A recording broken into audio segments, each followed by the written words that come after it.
We're live. Countdown.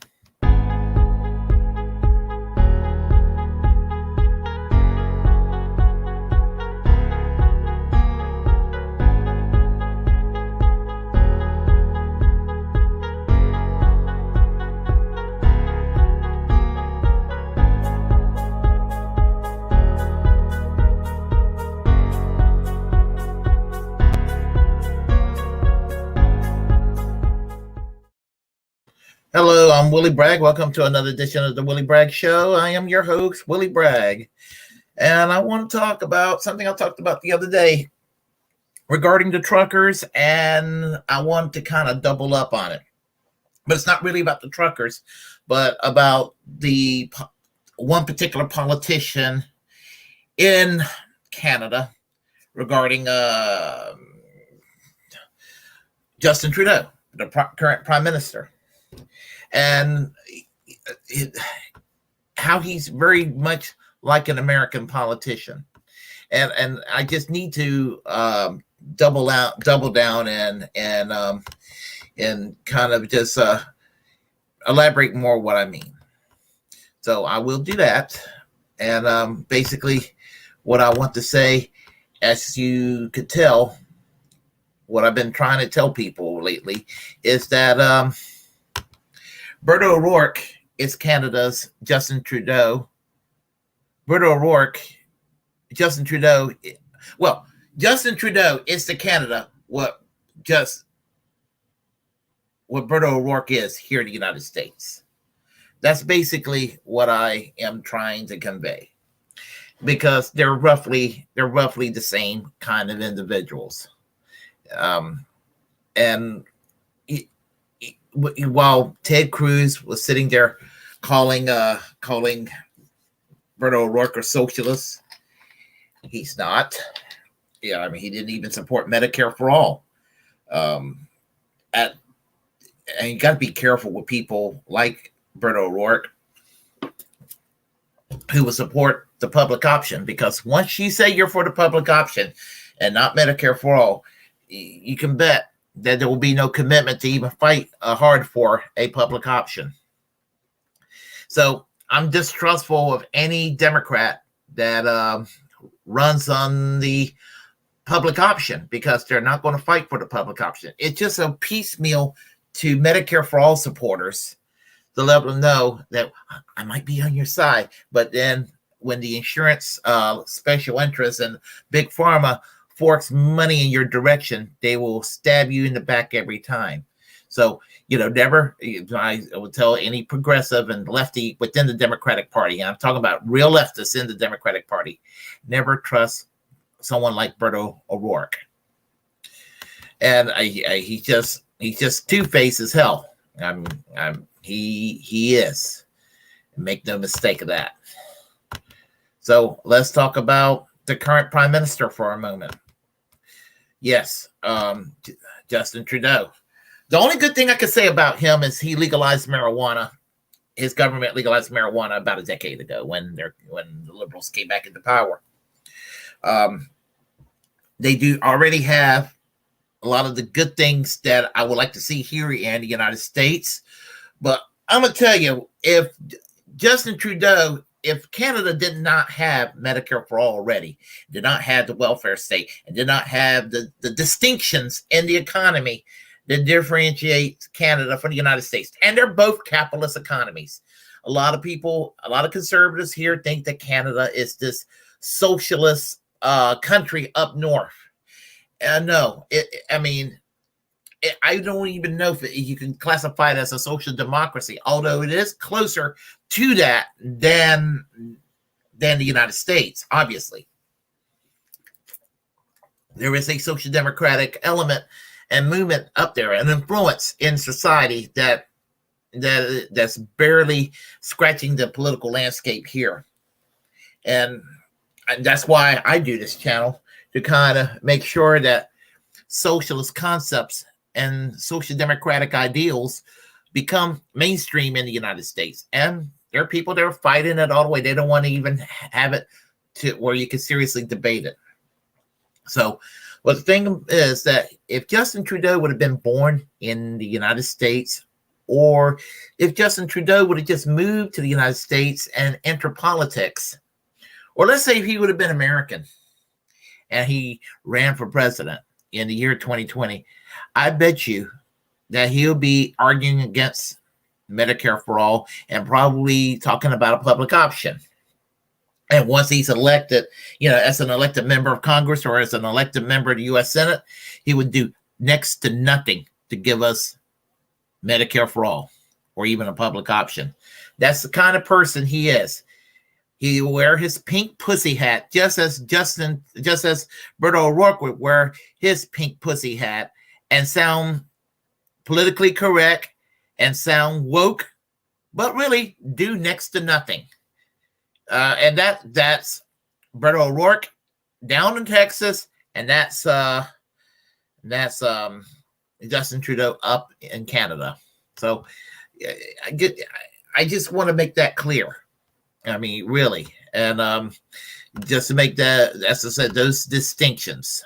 So one of the things that really turned me against Beto O'Rourke, I already didn't like the guy when I found out he was campaigning on public option instead of Medicare for all.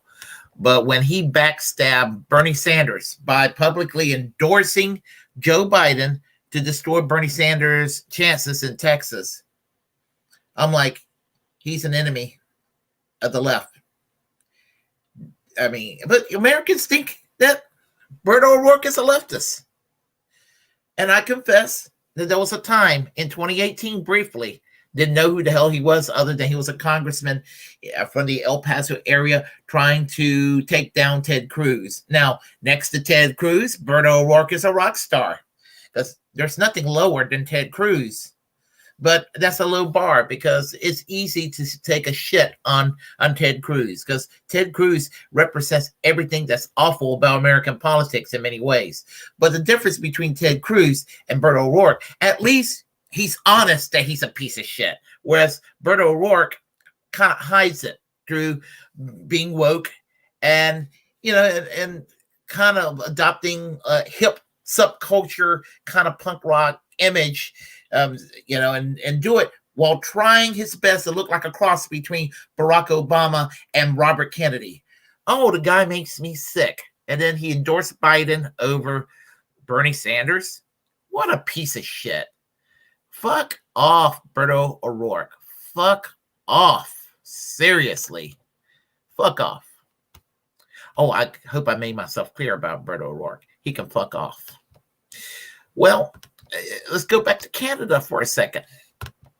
And, there are people out there that wants to talk about how Pierre Trudeau, that's Justin Trudeau's father, who was the Prime Minister of Canada and a very good Prime Minister, nothing like his son, being friends with Fidel Castro. And that there's this possibility of a quote that Justin Trudeau said that that one of his heroes was Fidel Castro, and the right wing are using that to say, well, that proves that he's a dictatorship. What's going on with the trucker crisis and strike and convoy in Canada right now? No, that's not it. He might have said the quote, but the thing about it is, Justin Trudeau, when it comes to him and Fidel Castro, and my ideology is, I'm a third camp internationalist. I'm not a tanky. I'm not a Marxist-Leninist. I'm not what they call a communist, although the right wing do call me all these things, and because they haven't taken a political science course, or if they did, their professor should have failed them because they don't know the terminology. I have some criticisms when it comes to the government of Cuba over the years, but I actually have more criticism of how the United States basically bullied Cuba around. And here's the thing right there. Fidel Castro was able to provide medical care for all the people. He was able to provide homes for the people. He was able to do these things. And I have a feeling that he would have actually not sit there and try to make the truckers in Canada, if there was a crisis like that in Cuba, he wouldn't have sat there and tried to make the lives miserable for the truckers. He would have probably done something proactive to appeal to their common senses on why it's necessary to take the vaccine. Something that Justin Trudeau can't figure out. I mean, Justin Trudeau is more of a corporate Democrat here in the United States than he is some sort of revolutionary socialist in the tradition of Fidel Castro. Given the choice between Fidel Castro and the late Fidel Castro and Justin Trudeau, really, give me Fidel Castro any day. And I say that without any hesitation. And so, as I said, he's just a corporate Democrat up north, referring to Justin Trudeau. And, some of the people that wants to sit there and call Justin Trudeau a leftist, again, they don't know what a real leftist is. A real leftist is not a professional politician that sits there and play patty cake with corporate special interests and fuck on the workers and do nothing for people. And so anyway, I just kind of want to have that clarified and all of that. So, and I didn't do a video yesterday because I went to Boone, North Carolina, which is about 250 miles away, 300 miles, between 250 300 miles away from where I live. I just needed to get away from this area. So and I didn't do a video, so I'm doing a video today and all of that. So anyway, we have here on the chat line, invalid _arg_. Hey, how are you doing today, invalid? I am great. I was a little worried about my prescription drug. Everything not okay this morning. Go Tar Heels. Well, when it comes to sports, I'm not really into sports, but if I have to be into sports, here in North Carolina, I would go for the Tar Heels because I have a natural love for UNC Chapel Hill. It is my favorite college. I wish I would have gone there instead of East Carolina, but be it that, it is one of my favorite universities around, and it's my favorite town. And if you're ever in North Carolina, that is the place to visit. It is the progressive center or the progressive pulse in the state of North Carolina. North Carolina is a purple state, and the blue are just your blue checkmark areas like Raleigh and Durham and places like that. But Chapel Hill is the real deal. It was where Bernie Sanders did well. It was where Dennis Kucinich did well in Orange County years ago. So that tells you something. And I believe I remember correctly, Ralph Nader, when tabulating write-in votes, did his best in Orange County as well, where Chapel Hill's located. So that tells you the kind of town Chapel Hill is. So in a good way. I would love to be one of my places I would consider retiring to. And there's several places I'm considering, and I have a little over 9 years before I retire. And by the time that 9 years is up, I could go and do this video commentary like professionally all the time. I'm hoping that I'll have 50,000 or 100,000 subscribers at that point. We'll see. We will see.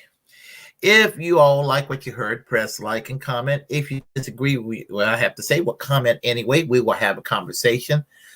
Feel free to share the content on this channel. As a First Amendment absolutist, it's my duty to inform you to create your own platform and utilize it because we're, in fact, the muckrakers of our time. Hit that subscribe button, hit that notification bell so you're kept up to date with my commentaries. Help make this channel grow and keep supporting independent media. And until next time, raise that red flag high, keep the class struggle going, and remember, we're all Julian Assange. And I will end this one with music, and hopefully I might do another video today shortly. Just I got things to do, but I'll see what I can do. Maybe y'all will see me here again this afternoon. Take it easy. And until next time, take care.